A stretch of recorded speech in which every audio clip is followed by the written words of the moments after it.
परिचय। ये मोतियों का कितना खूबसूरत नेकलेस है। अगर आप ध्यान से देखें तो इसमें 3 सफेद मोती हैं, 3 काले मोती और आगे भी यही क्रम है। लगता है कि इन मोतियों को एक खास क्रम या विन्यास में लगाया गया है। तो आइए आज विन्यास के बारे में ही और अधिक जानते हैं। आओ सीखें। विन्यास के बारे में बताना। आकारों और संख्याओं के इस्तेमाल से विन्यास बनाना। सम और विषम संख्याओं के विन्यासों को समझना। गुणा और भाग के विन्यासों को पहचानना। विन्यास। क्रिसमस का समय है और सैम अपने क्रिसमस ट्री को लाइटों से सजाने में व्यस्त है। रोशनी की इस लड़ी में लाल, नीले, हरे और पीले बल्ब लगे हुए हैं। ये रंगीन बल्ब आगे भी इसी क्रम में हैं, यानी ये एक विन्यास बनाते हैं। आकार में विन्यास। आइए एक अलग तरह का आकार देखें।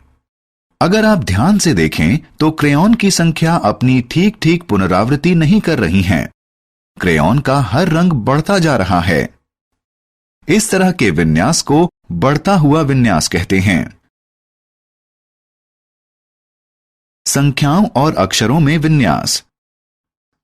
यहां संख्या वाले चार्ट पर नजर डालिए। इनमें किसी न किसी नियम को अपनाया गया है। कतारों में संख्या 1 से बढ़ रही है। हर कॉलम में संख्या में 10 में वृद्धि हो रही है।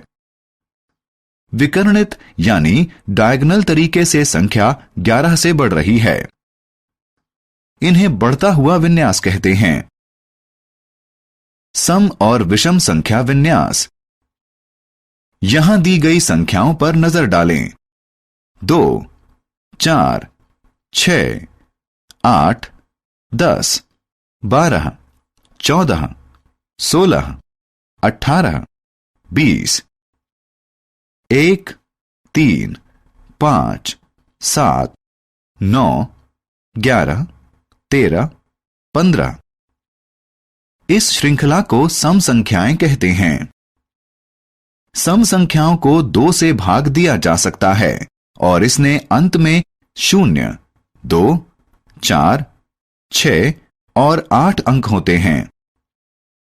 जो संख्याएं 1, 3, 5, 7 और 9 पर खत्म होती हैं उन्हें विषम संख्याएं कहते हैं। सम और विषम दोनों ही संख्याओं में हम गिनती में 2 का अंतर रखते हैं। गुणा का विन्यास।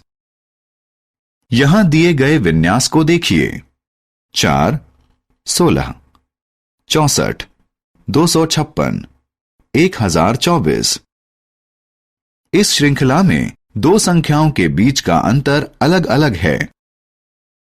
ये अंतर 3, 12, 48 और 192 का है।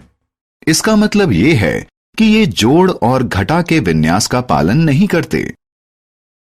इसमें गुणा के विन्यास का पालन किया गया है। इस विन्यास में अगली संख्या को 4 से गुणा करके हासिल किया जाता है।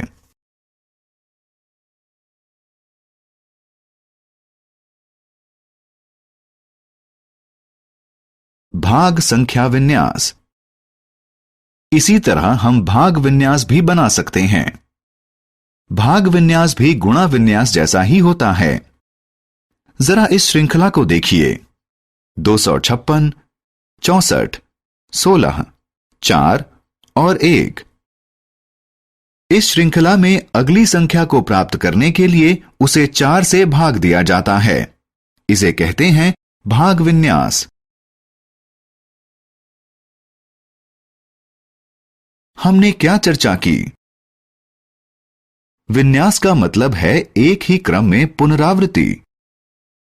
ये नियम जोड़, घटा, गुणा या भाग के रूप में हो सकते हैं। सम संख्याओं के अंत में 2, 4, 6, 8 या 0 होता है। गुणा वाले किसी विन्यास में अगली संख्या को उसी संख्या से गुणा करके हासिल किया जाता है।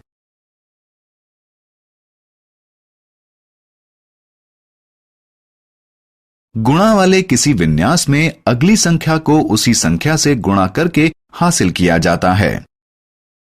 भाग वाले विन्यास में अगली संख्या को उसी संख्या से भाग करके प्राप्त किया जाता है।